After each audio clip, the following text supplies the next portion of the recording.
don't fly, Rabbi. That's what it is, Okay, ready? Let's learn a little Torah. So here we go, Rabbi. So welcome, Shalom Aleichem. We're going to learn a little bit of Torah today. So the topic today is actually an Elul topic, even though it does not look like an Elul topic, and it's a topic of all or nothing. And this is a really important topic when it comes to, we're arriving at New Year, Rosh Hashanah, and a lot of resolutions or attempted resolutions are made. And one of the things that happens to us is that we fall into this trap of all or nothing. So we're going to go across the Jewish year and look at different models of things. But we're going to start off with Hanukkah with a really, really fascinating piece of research.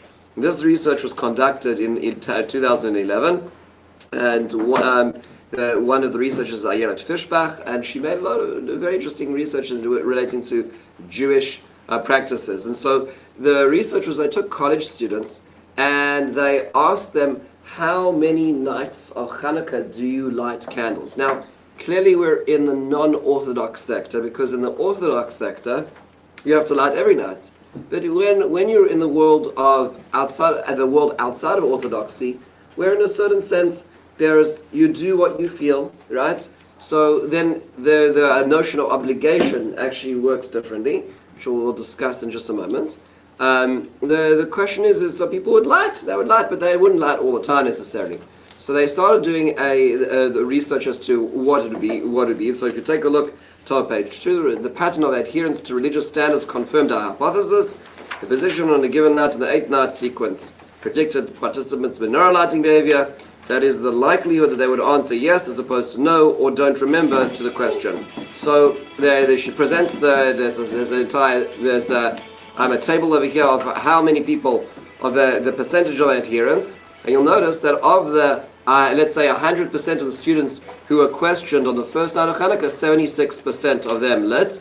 It drops in the second night to 55%, then drops to 50, then to 48, then to 49, to 43, so it's downward trending every night of the Hanukkah. But then comes night 7 and 8, there's a resurgence to 45% to 57%. Right, so this is what's called the U curve. Right, so it starts off high, tapers downwards, and then there's an element of a resurgence at the end in terms of the lighting. And where I picked this up was actually in Daniel Pink's book called When, where he talks about the different aspects of time, and he points out that actually this U curve is found in many different places in research. One of them is in happiness in life, actually. What does that mean? Is when they ask people in generally, how satisfied are you with life, they find that it's also a U-curve. They find that in people in their 20s are very, very happy. The world of possibilities ahead of them, and responsibility is not yet hit. And as they go to the 30s and 40s, it tapers downwards. People, it's extremely stressful. There's career responsibilities, there's marriage, there's children, there's a lot of high stress.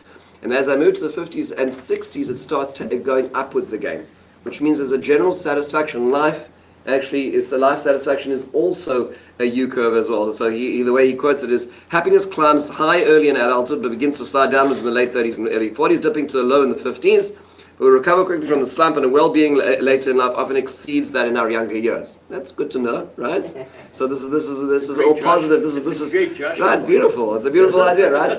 It's the same U curve, right? It's the same U curve, and he plots out multiple things where the U curve appears in life. Now, I'd like to just sort of focus on the Hanukkah piece over here and what happens in people's minds. And it makes so much sense, because what happens? Imagine, let's say you're not thinking from an obligation perspective, but you're thinking it's a nice thing, right? So you start off and everybody's lighting the Hanukkah candles, but there's 8 days. You get lost somewhere in the middle in the shuffle, and then comes the last day and they say, oh, today's Vazos Hanukkah, today's the last day. So you're like, oh yeah, I'm gonna climb back onto the train, right? There's something about how we try to do what we do, which is that we succeed, and then we slide, and how we try to climb back on again. That's the U curve. The U curve is to try to recover the lost ground in the middle. This is why at the end of races, people are able to have a spurt, which is that last spurt to get to the end of the marathon comes at the very end, even though the middle there's been the cramping, and it's just fascinating how this works. That the extra energy when we have the goal comes closer to us. We have that in Yiddishkeit as well. Yeah, so we have minute of life. So there's a lot of things where it appears, and I'd like to trace it down in the halachic realm to the notion of incentivization, which I think is incredibly important, because like this is the higher you place the goals. On the one hand, the more likely people are to want to reach those goals. On the other hand, the higher you raise the bar, at the same time, that means to say that fewer people will make the bar, and therefore they will give up along the way.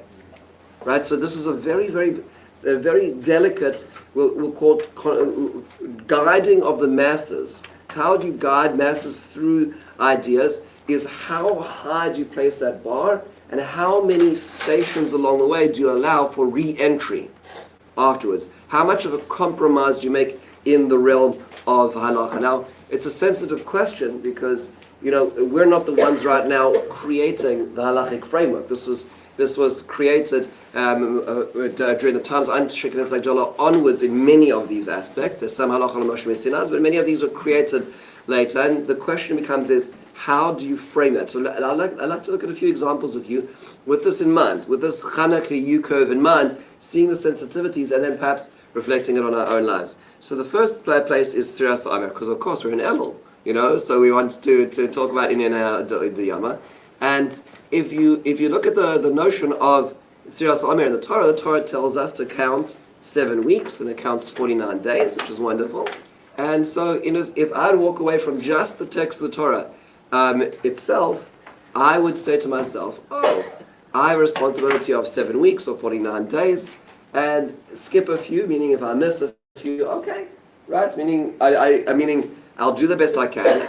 If I'm supposed to carry 49 marbles and 20 of them fall on the floor, I'll still carry on carrying the rest, right? I'm going to try to hold on to it. However, interestingly enough, we see voices which indicate differently. That these are not separate marbles, they're a chain. So as an example, the Zohar HaKadosh says in source 1, the Tachaz, you come and see, called Barnosh Deloi Mani Chushbana Da Inon Shiva Shabbos Timimos Lemizke Ledachyusa Deloi Ikre Tahar. A person didn't count the fullness of the 49 days, this is all in Aramaic, is not considered pure. Meaning you need to have the entire chain as well. This is related in halachic reality. So for instance, in source 3, the Tur, this is the Proto Shulchan Aruch. So Rabbeinu Yaakov, next observation where he says in the second paragraph, Kozavoid Baal Halachas Gedolos, a very famous comment from the Baal Halachas Gedolos, which is found in Tosos in Menachos, Shim Shachach Levarech Be'echad B'nei Yomim, Shelo Yavarech Od B'Yomim Shelo Achrav. That if you forget one day of the Sfiras Omer, you may no longer count anymore. In other words, they're all interconnected. You're missing one, you're missing everything, right? It's all or nothing, the way he frames it. Notice, by the way, they're not really agrees. So, for instance, Rav Sadia Gaon wrote, Rav Sadia says, no problem. You missed one, carry on counting, carry on blessing, and the only exception is chutz milah l'rishona. She'im shachach v'lo birech shelo yivarech oid. He said, if you forgot the first night, where were you? Did you miss the Seder? Like what? But if you missed the first night, you can't carry the rest because you didn't start. You didn't even get out of park, right? So, but if other nights, it's fine. But Rav Hai Kosav, Rav Hai, these all the Goin, this is pre-Rishonim, says Kosav ben belayla Rishon ben belayla shar leilos im shachach v'nebirech yivarech b'shar leilos. Rav Hai says you missed one of the nights, even the first night. Carry on blessing. They're all they are independent, not interdependent.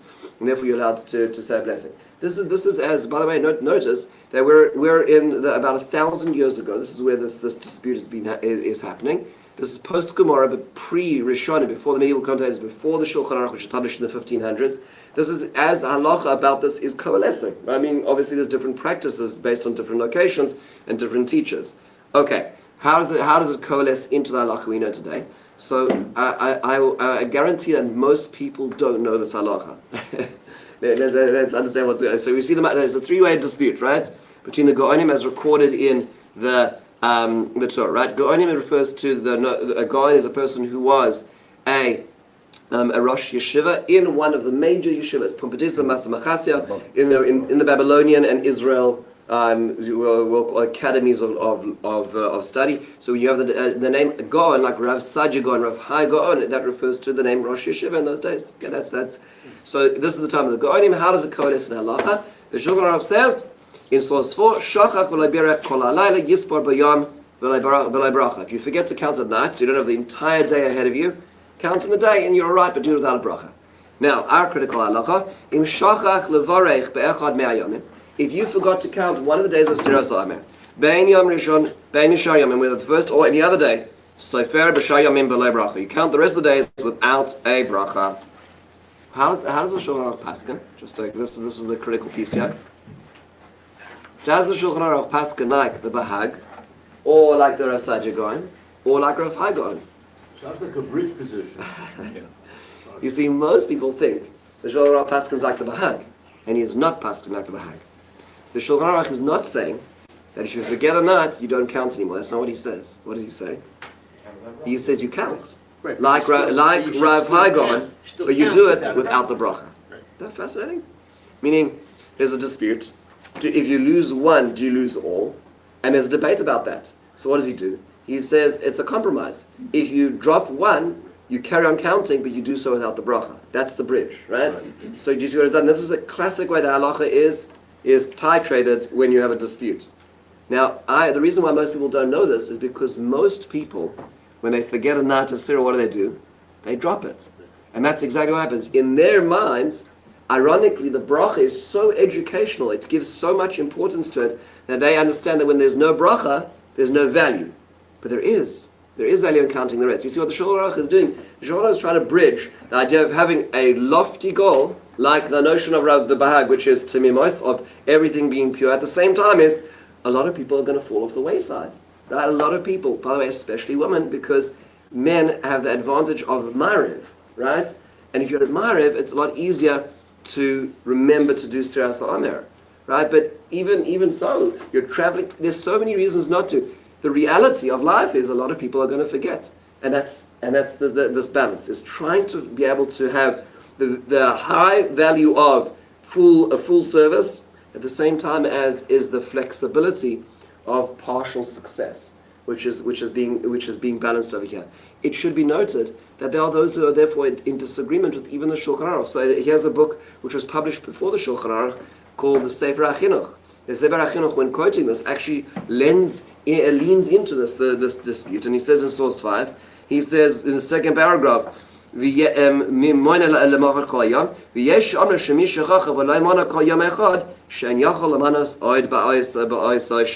forget one day, you cannot count anymore.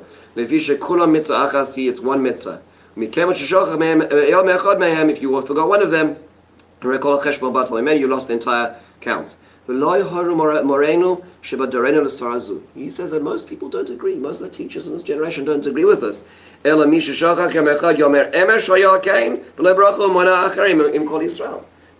that the safety net is larger, says the Sefer HaChinuch. By the way, it's not Paskin Halacha, but this is pre-Shulchan Aruch. And he's saying, I think that, and most of the teachers around us at this time say, if you forget one, you go the next and you say, yesterday was, and you carry on. So you haven't lost everything. The whole thing hasn't sunk. Sorry.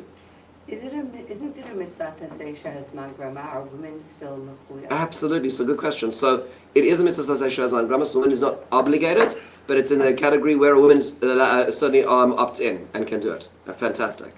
Right? So like in the same way as a lulav is a mitzvah to say Shehazman Grama, and women opt in and say a bracha. It should be noted that in the Sephardic world, that the women opt in, but they don't say a bracha. Just in the Ashkenazic world, they say a bracha and so on. Now, this is a classic idea. But yes, absolutely. So, but again, the balance is how hard you put that mark over here. Similarly, as an example, this chumash called the Heichal HaBracha makes this comment. He quotes this Bahag and so on, and he says in the fifth line. He said at the end of the fourth line, he says, "Neged roiv binyan v'roiv minyan." This psak of the Shulchan Aruch that like the Bahag, that if you lost one, you don't count the bracha, is against most of the poskim. V'chein hunag Adoni Avimori.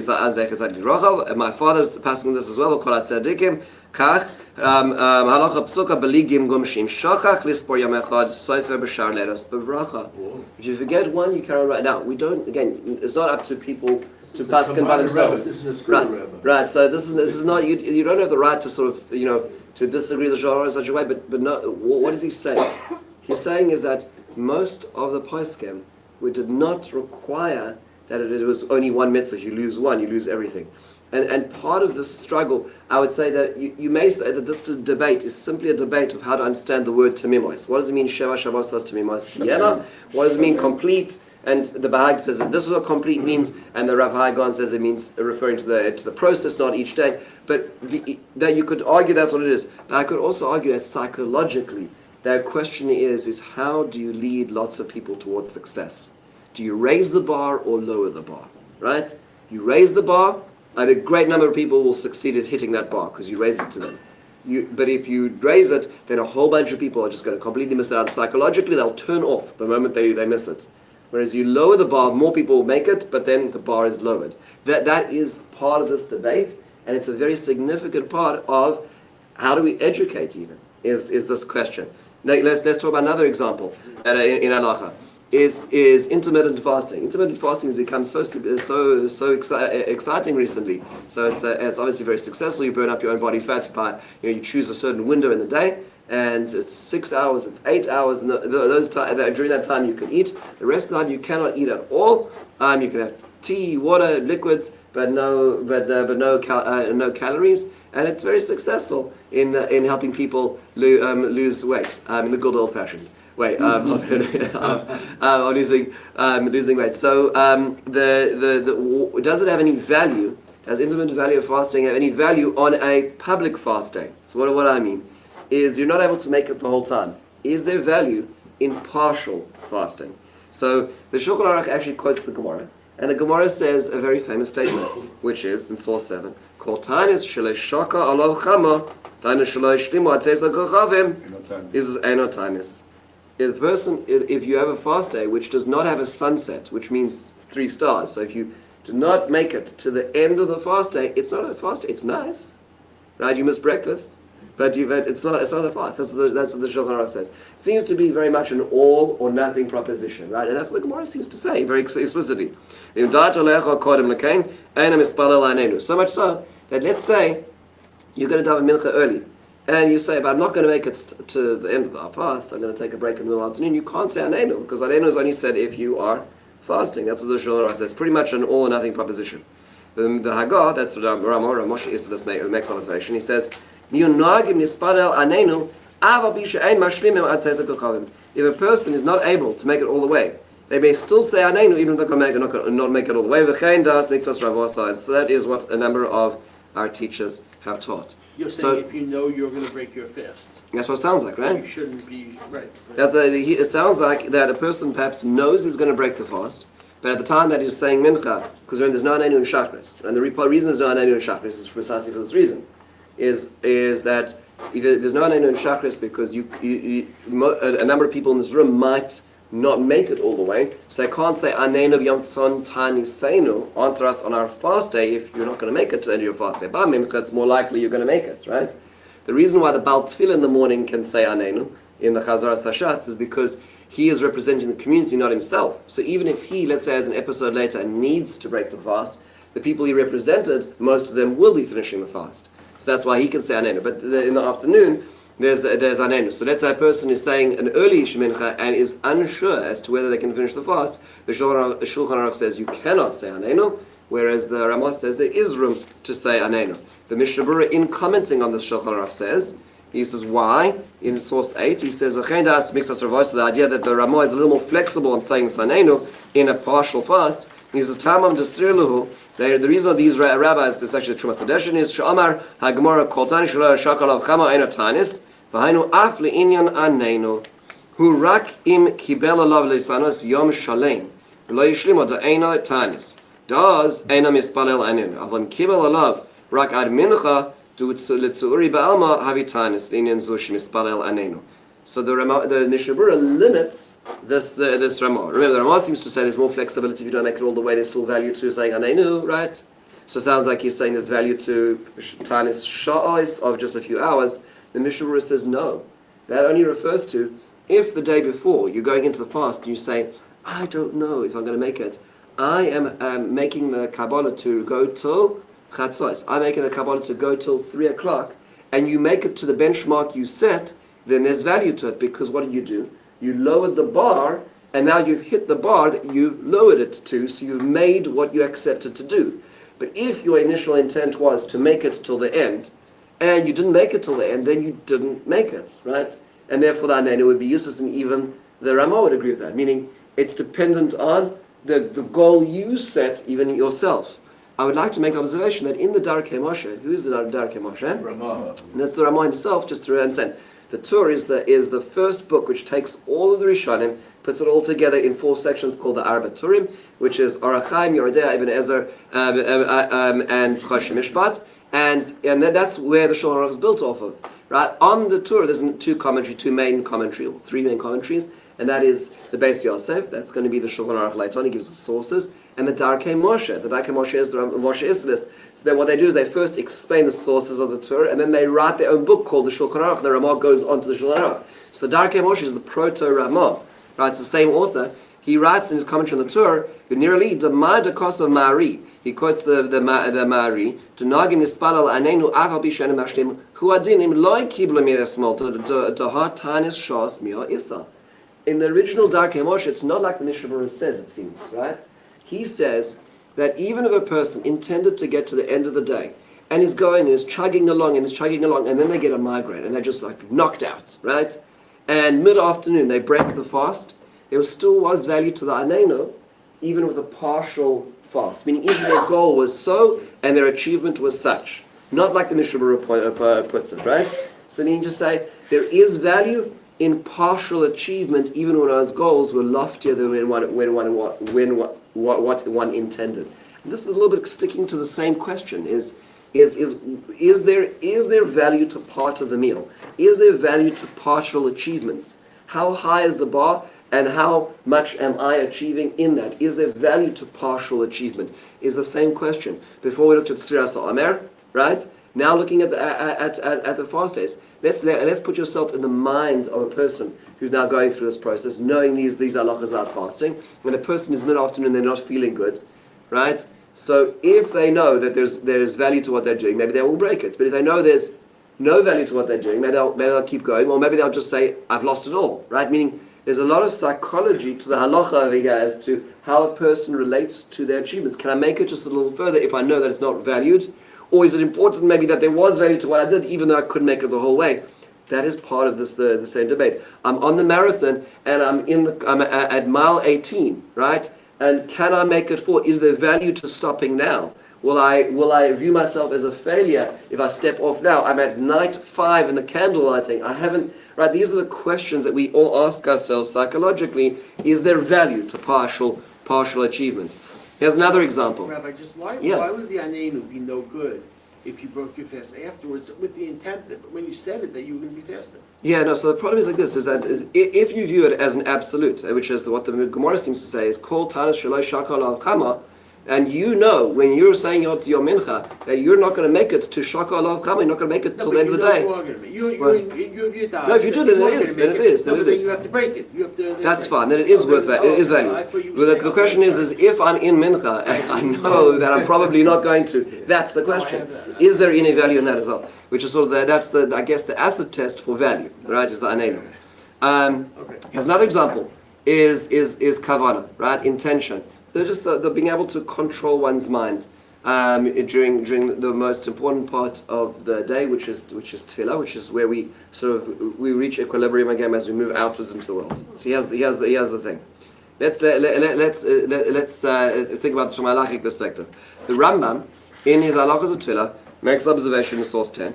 There's 5 things which will make your tefillah render it not valuable, render it insufficient in source 10. He says, even though its time is arrived, taras yadayim, washing your hands. By the way, people don't know this, it's so easy. There's wash stations right outside each shul. You have to wash hands. It says, kisoi erva, being covered, dressed appropriately. Taras makam tefillah, there can't be dirty things around in the place you're davening. Let's say you're carrying a child. You can't be carrying a child. You can't be carrying a dish or something which you're scared of dropping while you're davening, because there's no way of davening in such a case. But kavana salev, an intent.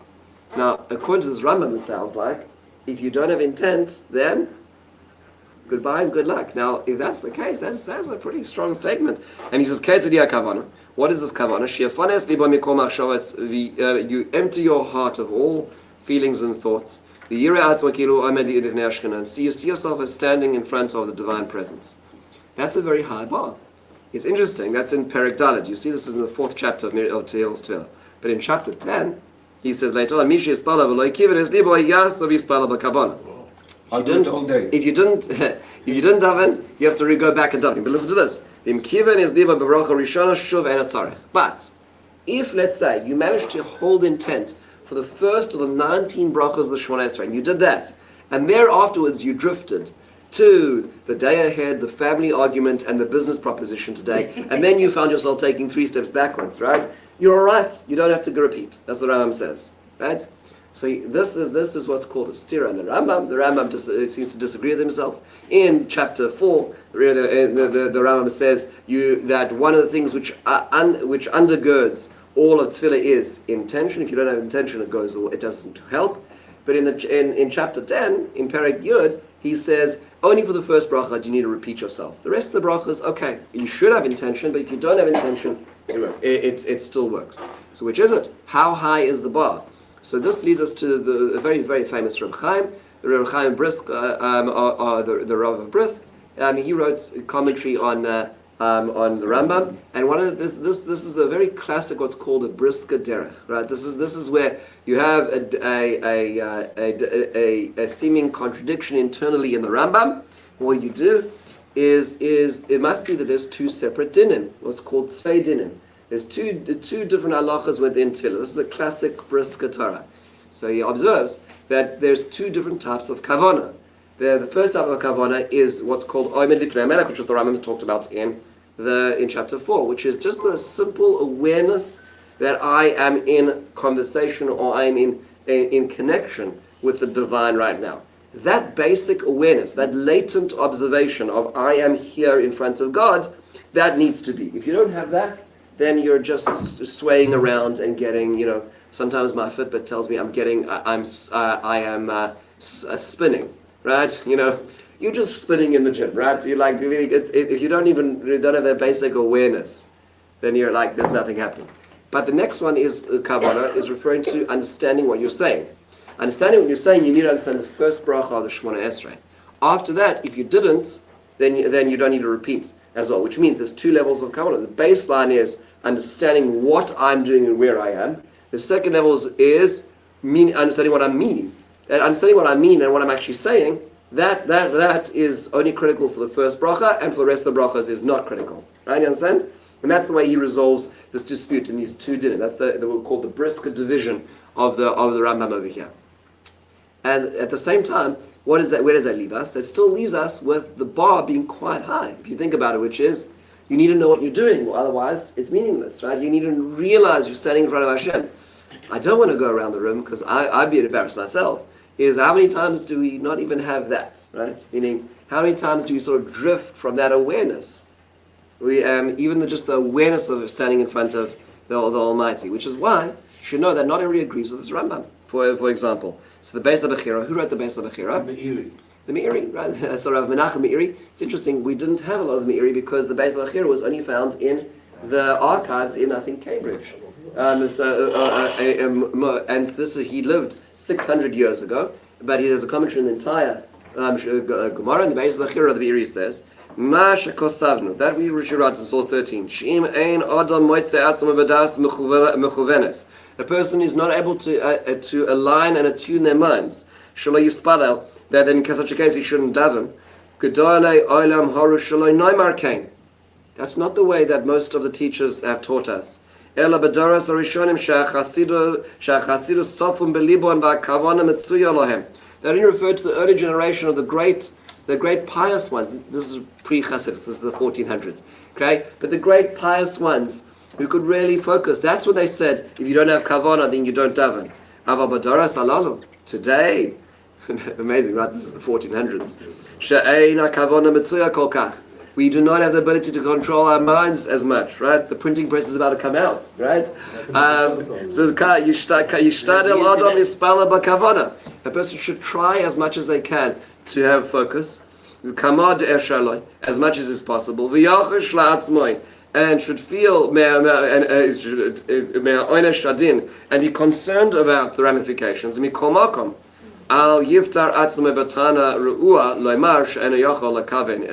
Don't say, I can't daven because I can't intend. Right? Meaning, if you have the bar as intent is ma'akev, as the Rambam says, is one of the things which, if you don't have it, even the basic level, like we'll call the awareness of my surroundings, and you say, I don't have that, so I can't daven, then in a certain sense, you that's the baby in the bathwater there. The Meiri says, is no.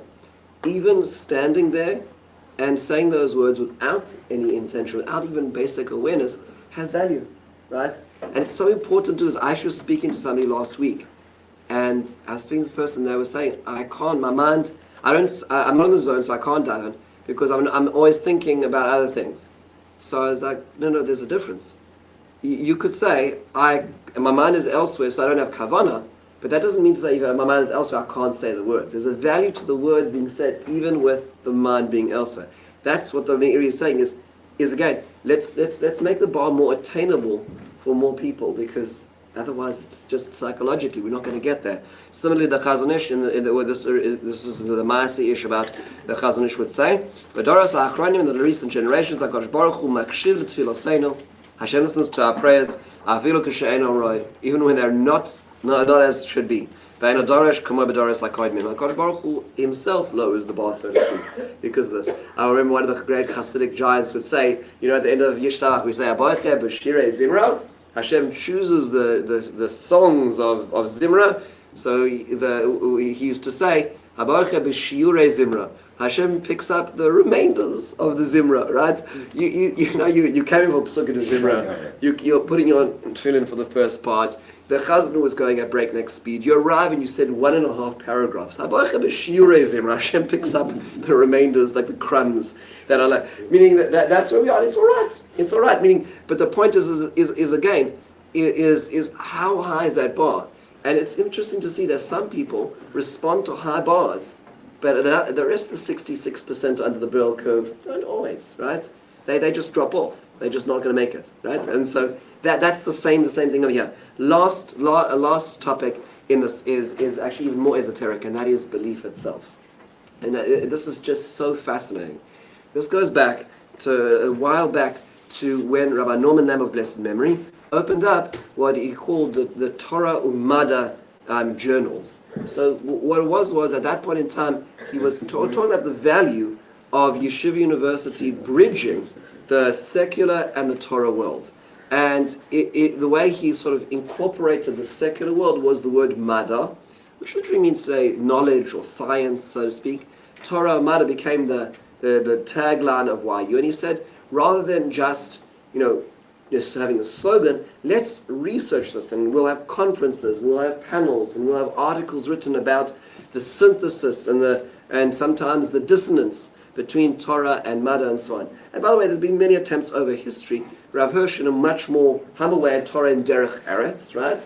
If you look at today the rebranding, if you look at what Dr. Ari Berman has done, Rabbi Berman has talked about what's called the 5 Torahs, right, in YU. There's 5 pillars in YU today. Torah Adam, Torah, and he goes through the interaction of Judaism with 5 different aspects of this world. Very interesting how he's reframed this discussion. But be it as it may, when Rabbi Dr. Norman Lamb was starting this process, he opened up a sort of a discussion on Torah's relationship with the rest of the world within the Orthodox setting. Not just like selling out Judaism, but does serious Judaism have a relationship with the rest of the world? So in the first the first journal of Torah Mada, Rabbi Parnas, Zichrono Livracha, who was one of the YU Rosh Yeshiva at the time, who wrote an article on this, and he issued a warning. He issued a warning to the to the community about this. And he said, he quotes this Rambam, this very famous Rambam that's in Hilchos Avodah Zarah. The Rambam is in source 16. And the Rambam says as follows. He says, Svarim Rabim, Chibru Ovdei Kochavim, Ba'avodah. There are many books about pagan worship. Heach Ikar Avodah, how to serve, Uma Ma'aseh Mishpatzeh, and the laws of its service. Sivonu HaKadosh Baruch Hu Shelo Likros Ba'oson Sarim Klal. The Almighty said we should not read any of the books of any pagan service. We should not think about it. And we should not speak about it, any of the topics in it. We're not supposed to even gaze upon the image of a pagan deity. Shenemar al tifnu el ha'elivim. The pasuk says, do not turn to the elil, to the images.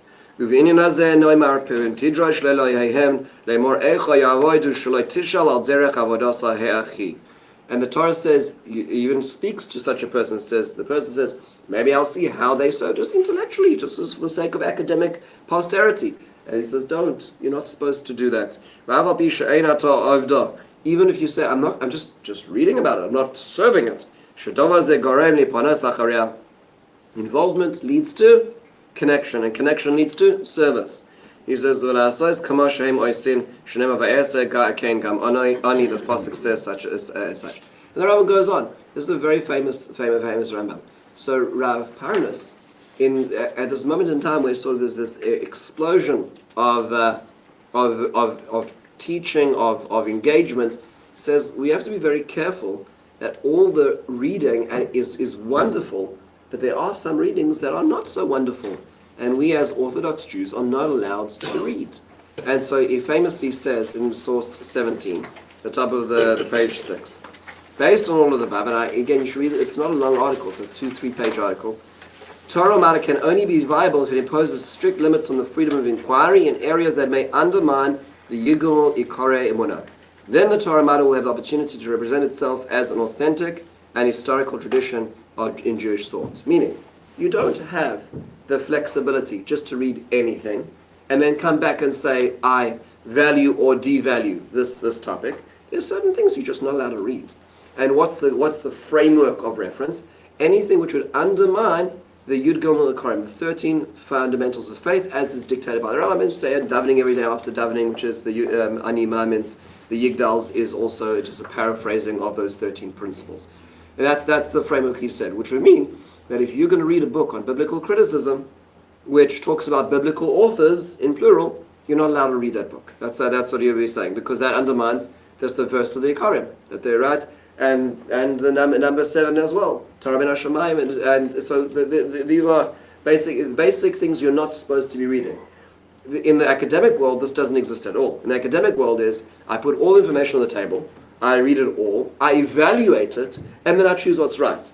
The problem with that, as Rav Dessler points out, and it's a very important thing, is bias. Is through my engagement, I'm no longer the same person to evaluate what's right and what's wrong after I've read it, which means the decision needs to be made before I get there. On the other extreme, you could say, in Israel, sometimes there's cereal boxes with pictures of dinosaurs, and in certain communities they won't allow those because dinosaurs didn't exist, so they will not buy the dinosaurs. So meaning, you understand, so how far does this go in both directions is a complicated business, right? Well, how to thread this needle. But nonetheless, he says the framework is the Yirgul Moikarim. If something falls outside of the purview of that, then it's considered apikursus, heresy, and may not be read. That's what he observes. In response to this, there was an essay written by Dr. Mark Shapiro, and he later turned this essay into a book. The book we call The Limits of Orthodox Theology. And responding to Rav Parnas' article, he says the following. This is in his article called Maimonides' 13 Principles, the last word in theology. And he says, having made these preliminary remarks, we may proceed to analyze Rav Parnas' point that heresy is defined by the rejection of any one of the Maimonides' 13 principles.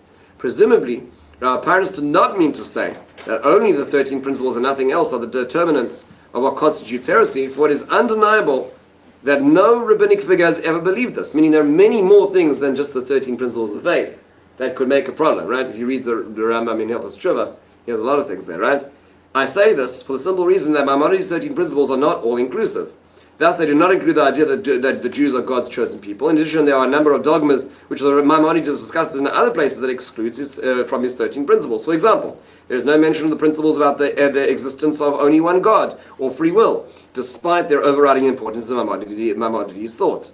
All this lends credence to Arthur Hyman's point, already anticipated in part by Brunel, that the 13 principles were never intended to comprise in their totality the most important aspects of Judaism. Rather, they were merely formulated so to correspond to the structure of the Mishnah in the tractate Sanhedrin upon which the Maimonides was commenting. Because of this, not all Maimonides' dogmas were included in his 13 principles, but this does not in any way imply that they are less important. We will now proceed to show one by one how Maimonides' 13 principles met with great opposition. And then he goes through each of them and shows you there's a debate about each of the 13, most of the 13 principles between different. One of the famous ones is the fifth principle is that Hashem does not have any body parts, is not limited by physical structure, right? So on that the Rava disagrees and says, it's not that the Rava believes that God has a body, but the Rava says you would not lose your chelik and alam for believing such a thing which the Rambam would believe. And so he goes on and he brings multiple Rishonim who disagree with the Rambam all the way through.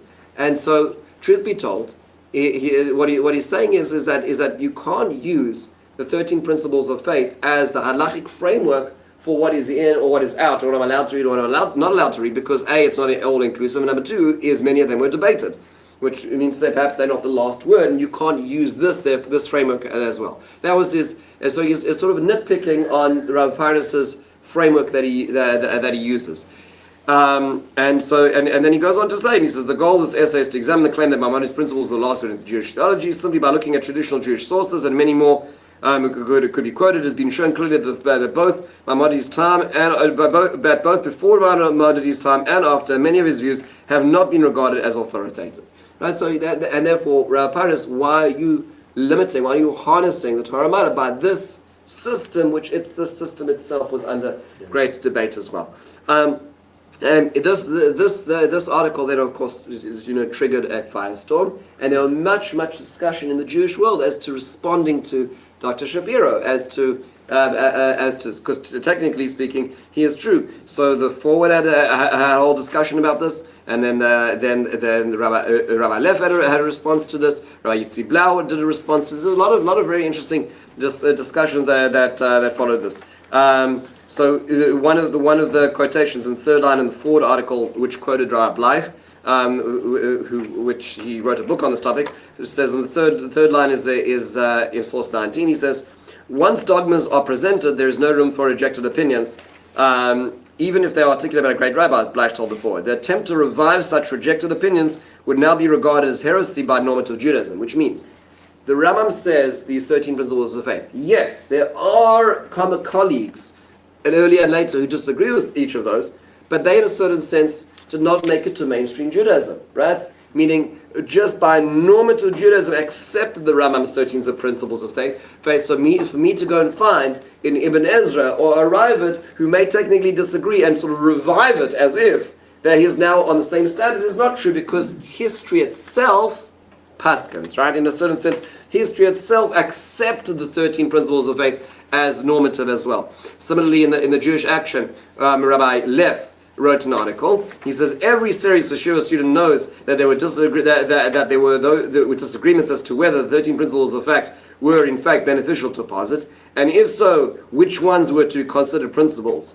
Is there any serious Yeshiva student who is ignorant of Yosef Albo Sefer Karim or Ramoshe Detrani based on Akim? I hope that stands true. He says, yes, there were disagreements as to what kind of disbelief rendered a heretic. Yet, while there were those disagreements with regard to the various details and the parameters of the principles of the 13 of faith, have been the parameters of the principles, the 13 principles have been accepted in their general form as an expression of Torah Judaism. And as stated above, one who denies any of them is outside the pale of faith and community of Torah Judaism. For example, the conviction that God is a corporeal being, like any other corporeal being, is a belief that is outside the realm of Judaism, despite the fact that the sages do not agree whether to deem one a heretic for harboring such a belief. Hence, the principle is true, though its exact parameters are subject to the debate of Torah scholars, which means, in a certain sense, the same thing is there's been a general global acceptance of what it is. Now, why am I quoting all of this now? Because I'm going to skip Rav Blau, I'm going to skip Dr. Kellner, who wrote a book on this as well. But I'd like to quote Dr. David Berger. Dr. Berger, also a professor at YU, in his tradition book review of Dr. Shapiro, says the following. And I think it's a very profound observation, which relates back to our all or nothing discussion. I'd like to quote source 23 as the closing source today. He says, unlike Kellner, however, I even insist upon the terms like legitimate and authentic. We have an obligation to maintain the boundaries of faith bequeathed to us by our ancestors. And we cannot do this by describing even fundamental deviations as points on a continuum, right? Meaning if it's all just, postmodernism and everything kind of has a value depending on where I accrue to it. Let me illustrate this point in a very personal way. In my mid-teens, I experienced periods of perplexity and in a struggle while reading books of biblical criticism. He's a great scholar. He's he's a full mind. While I generally resisted arguments for the documentary hypothesis with a comfortable margin of safety, there were moments of deep turmoil. I have vivid recollection of standing at an outdoor Kabbalah Shabbos at camp, overwhelmed with doubts and hoping that God would give me the strength to remain an Orthodox Jew. What saved me was a combination of two factors: works that provided reasoned arguments in favor of the traditional belief, and the knowledge that to embrace the position that Torah consists of discrete, often contradictory documents was to embrace not merely error, but apikursus. If I had been told by a credible authority that there's nothing a Jew must really believe, and the only danger was that I was to move to a different point on the continuum, I'm afraid to face the question of what might have happened. That's a very profound observation. What he's saying is like this. This is such a profound observation. Is what saved him was the realization that there actually was an objective fence. That there was a point that actually is in or out. There's a boundary to Jewish belief. Because if I'm going to go in that direction, I'm going to be out. And therefore, I will have to climb over that fence to be inside of it for it to matter. If it was, there's no fence, it's just, everything's a debate, right? Everything is a matter of discussion, and there's somebody who said this and somebody who said that, then nothing means anything. And if nothing means anything, once I've lowered the bar to that point in time, there's nothing that would have saved him from realizing that there needs to be an inside and an outside. It's such a profound point in belief. And it comes back to the very same discussion that we have over here. It's sometimes in today's generation, we're so used to lowering the bar in order to accommodate those who are struggling that we forget that sometimes it's also a disservice to those who are struggling that nothing means anything anymore. That everybody's going to be getting a trophy after the sporting event. That everybody's getting an award. That means to say that there's no value in those awards.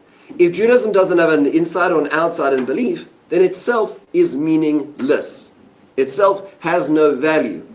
And so part of the struggle in this very topic, and it's a struggle we have all the time because we have this in our minds about the goals we set for ourselves, is if the goals are too lofty, we fall flat and we don't get back on the bus, maybe at the end, if there's enough and re-entry for the end of the U-curve, maybe, right? But if the goals are too low, on the one hand, we make and achieve them, but we've been doing that anyway, so there's lack of value in the achievements. Part of the goal when dealing with ourselves is, and this is halacha, all these aspects of Yah are Judaism in its various different places dealing with this, is how high is the bar. Part of it dealing with ourselves is trying to find that balance of stretching ourselves beyond our comfort zones, doing more, but also the time not making unrealistic stretches, because otherwise we know ourselves on day 3 we're already done and there's nothing left, or there's no value. This is such a profound topic. I believe that it's couched in many aspects of our Jewish life, and I give the bracha to myself, to everybody here as well, that we find that balance, the balance in ourselves, the balance in our kids and our grandkids, the balance in our community in trying to figure out how to make the guidelines for success of so many people. Thank you everybody for being here. Have a beautiful day and a wonderful week. Beautiful.